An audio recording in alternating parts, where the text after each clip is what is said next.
Hi guys, it's M2K.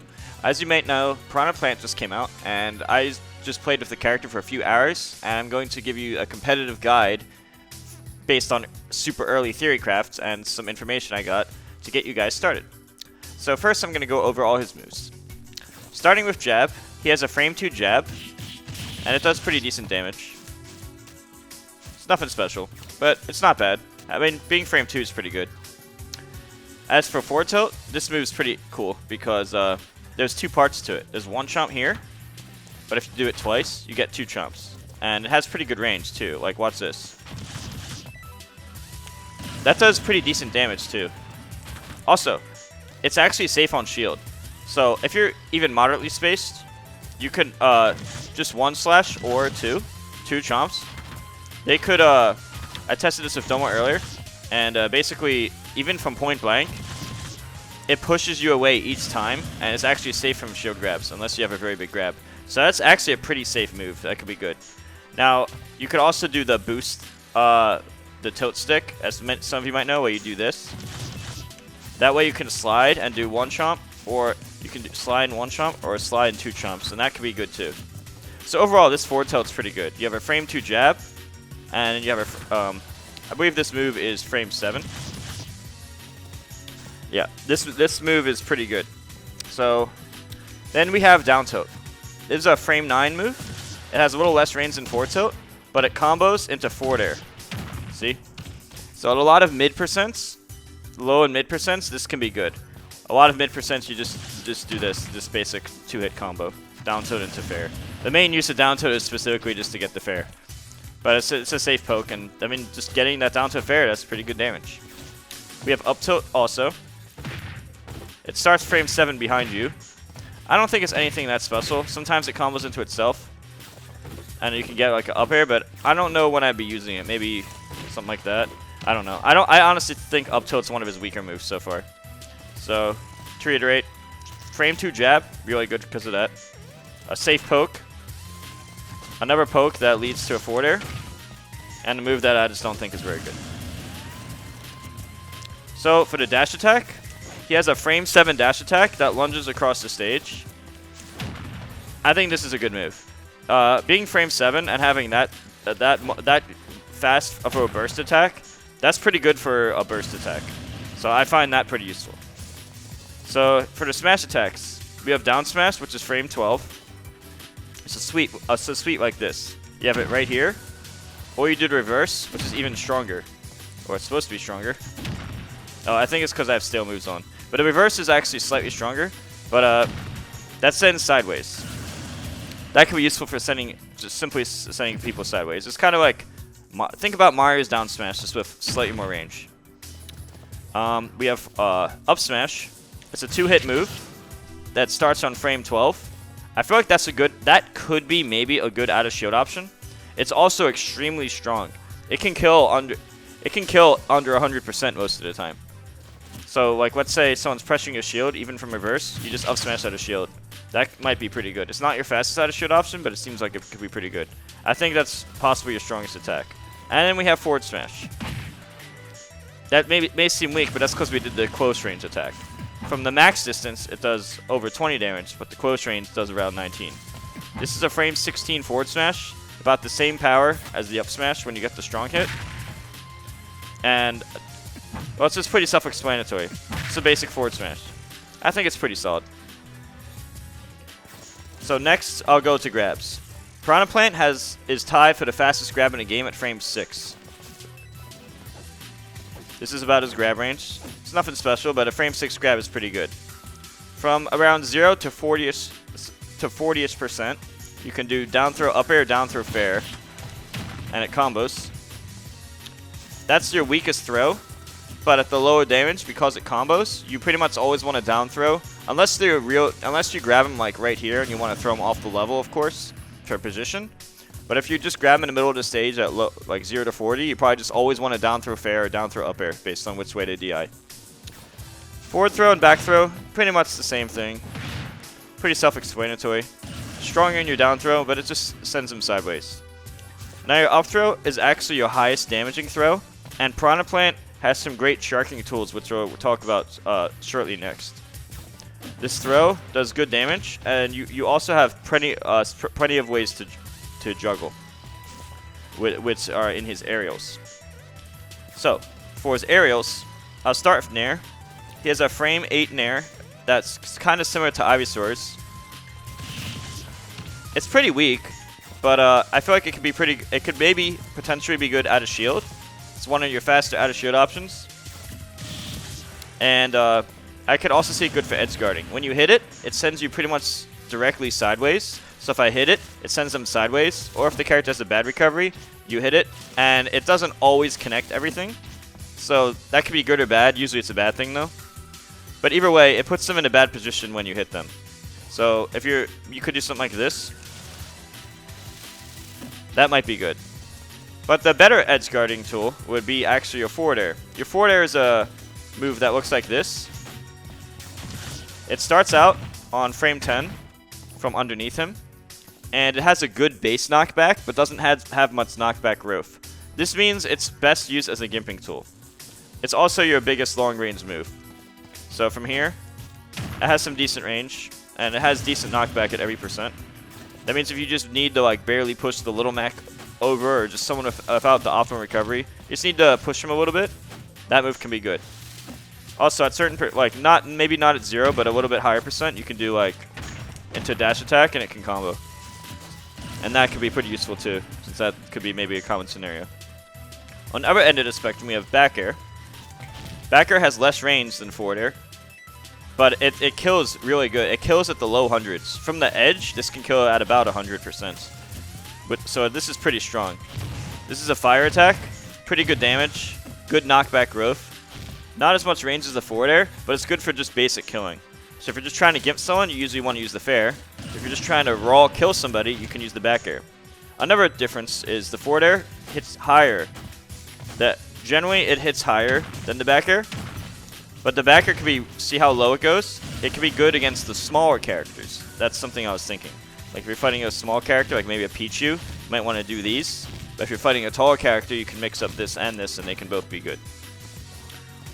So then we have down air, which is extremely self-explanatory. It's just a spike. So like, let's say you're forward airing someone off stage, but they know, oh, he's gonna forward air me. I'm gonna do the melee air dodge in, but then you read that, you can do this and kill them quickly. Another benefit is if you hit them, even at like say 30%, and they're in the magnifying glass. You know how the Crom up B can kill early from the. There's two different magnifying glasses. There's the one you see on the screen, the camera one, and then there's the actual blast zone. Well, the camera one, if you're in hit stun from the spike, you actually die sooner. I don't know if that actually matters or not here, but it's just a random interesting fact. You can actually spike someone even at low %, and it could actually kill them. But I don't really know if it's really necessary, because I just find like the forward air to be just so good that I'm not really sure like when the down air would be like the best option. But I mean, again, it's a fast spike, so that's again pretty self-explanatory. Up air. Now this is where I think this is his best area in my personal opinion. Look at this. This is a frame 7 up air. It's not too strong, but it's not like extremely weak. And you could like up throw somebody and just chase them. So you can just do whatever you want. It kills at like under 150, but that's not so bad when you consider how good this can be. Like look at this auto cancel window. I'm fast falling right away. You see how fast this is? This is actually just insanely good.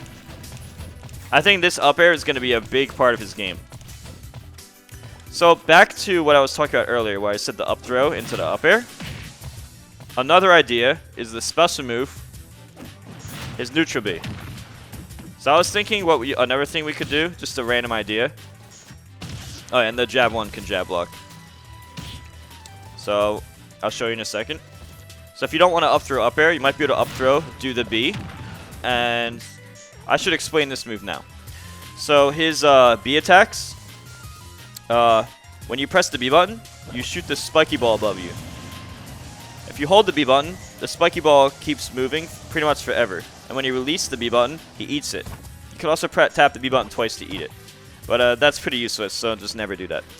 The best and the most common use. Actually, I'll talk more about this one first. Here, there's two ways to shoot it.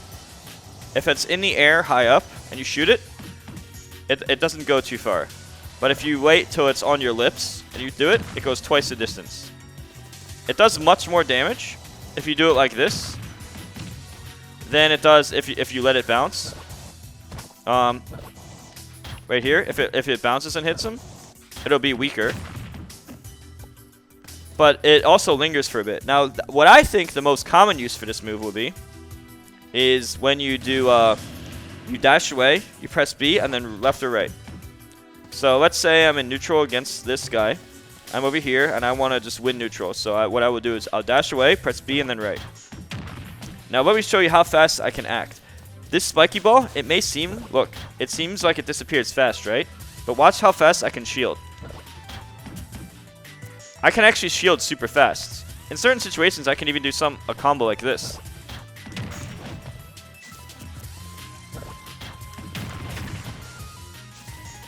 So basically, this is basically like a less broken version of DDD's Gordos.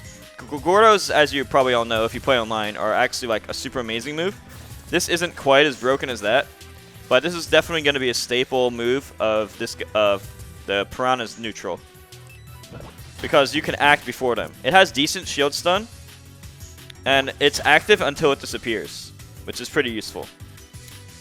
So I think a lot of neutral will be this. And then you do a mix-up, which could be your other B moves, or shielding, or just aerial spacing, or pretty much whatever you want. But I do think his neutral will start with this. That's what I'm theory crafting is going to be very important with him. So, for the side B next. Side B does this. It's a poison gas move that does no hit stun, but it does good damage if it hits every hit. So this... that can do over 30 damage if it hits everything. As you can see, the cloud starts here, and it moves over with time. So right there, it barely did anything. But if I get him here, it can do a lot of damage. You could do over 30 damage. But if you charge it up, it can do 60 damage. Now, this is the best case scenario, assuming they're just going to sit there and get hit by it all. That's never really going to happen against a competent opponent. In doubles, this might be good. Free for alls, this is going to be good. Singles, I would say use it for ledge trapping and whatnot. But let's talk about how you could charge it. This reminds me kind of Cloud's limit.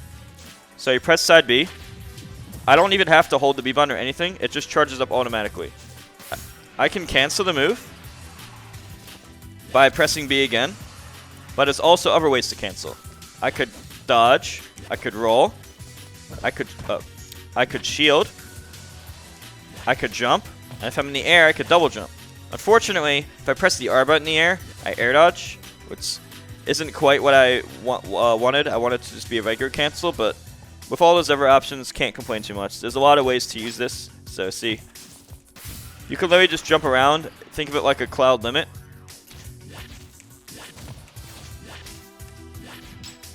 And then you get a charge thing. So if your opponent's camping you, or if you wanted to camp them. Actually, I think it's better used since I think this is the best use for either doubles, free-for-alls, or when they're camping you. If you're fighting like a rushdown character, because that doesn't have knockback, it probably isn't the best option. Normally, you want to stick to this. But let's say you're fighting someone who's just trying to like time you out or just not approach you at all. Well, then charge up your limit attack, which is your poison gas move. Then release it near the ledge or when they're trapped, when you think you have an advantage situation, and get that easy damage. It's not too amazing because if the other guy, they run through the big poison gas, it only does like 9 damage. But it does limit options. So like let's say on the ledge, they want to do a normal get up, well guess what, they're going to be in the poison gas if they do that. That means they're more encouraged to do things like ledge jump, for example. Or maybe a ledge roll to get out the gas. Most likely more a ledge jump though. Because they don't want to be in the poison gas, so they're thinking, oh, I better not get into that. So, in a way, it limits options, even though partially on a it's kind of like a trick, because like they could just not respect it, but then you have to know that they're doing that, and then you have to read them and whatnot. But yeah, basically, that's pretty much what that move does. Now your up B, this can do 17 damage. Or it can do more if I turn it around at the last second. It can do like 22 or something. But this is a upbeat. It goes pretty far. So I'll show you. It can go this high. Or it could go really far. When you're upping, the hitbox is pretty much the green you see. The whole red. See my whole mouth? Everything you see that's red, that does not count as a hitbox. Which means you can actually fall down and just challenge him. But with how far it goes, you can't complain too much. So I showed you the B, the side B, the up B, and now for the down B. I personally think of his B moves, this is the weakest move. But this is where he goes in his plant, he goes in his pot, and you can also tilt it, and then it can do a lot of damage. This does more damage at a distance. It's like 1.5 times stronger almost from full range. So you could release it like this, or you could tilt it and release early, or you can charge it all the way here, which I don't know why you do that. Or you can charge it all the way here. That can do around 30 damage. Close range, it's weaker of course. The super armor on this move starts on frame 18, and it can absorb a little over 14, around 14 or slightly over 14% before it can break. So it has decent super armor, but it doesn't start too fast. I'm not really sure when you're gonna use this move in singles. I personally think this move is not very good for singles, but in other formats with more players, it could be good maybe. So those are my thoughts on a lot of this stuff so far. His neutral is going to be heavy on this. If they're camping you really hard, you can do this. Spacing these moves might be good.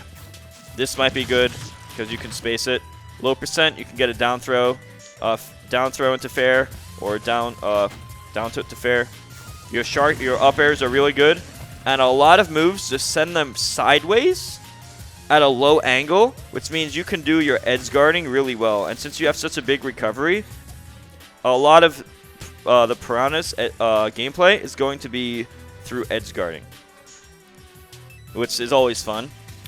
So that's what I theorycraft is going to be an important thing. If you don't want to edge guard for whatever reason, you could always do moves like this or stuff like that for ledge trapping to get some damage or cover options. But in matchups that you think you can get the edge guard, I would say try to go for the edge guards. It's going to be a case-by-case basis. Like maybe you want to ledge trap the Pichu or something, but you want to try to edge guard the Little Mac, of course. You know, obvious contrast, but that stuff's going to matter too. Oh, and then we have really funny stuff. Look at this. Look how funny he is. Let's do this in slow motion. Ugh. Look at his tongue. Okay.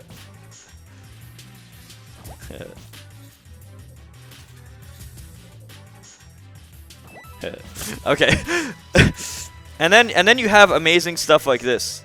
Wait, I'll save the best for last. First, here are some of his taunts. You have the up taunt, the side taunt, and the down taunt. Those are all pretty cool. But my personal favorite is when you do this. You know when you shoot it, you can't shoot two at once. Only one can be on screen at once.